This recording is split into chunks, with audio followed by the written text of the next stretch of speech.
सवाल के ज़िम्मन में है कि बच्चों को सजा देनी चाहिए या नहीं, क्योंकि एशियन बच्चे अकल से काम लेना चाहिए, समझे। अकल का जहाँ तकाजा हो वहाँ सजा देनी चाहिए,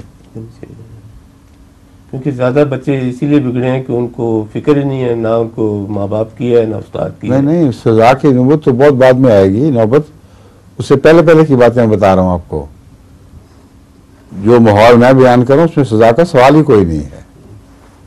लेकिन जब बिगड़ चुके हों और बाहर की सोसाइटी उनको प्रोटेक्शन दे, उनके तायीद में खड़ी हो जाए, तो फिर सजा बाज़ दफ़ा बहुत मौलिक होती है।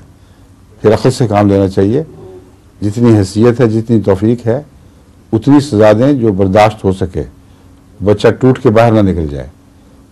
इसलिए मैंने लफ्ज़ अक़ल इस्तेमाल किया था। अमलन आप वक्त गंवा बैठे हैं तब सजा की बारी आती है, ठीक है।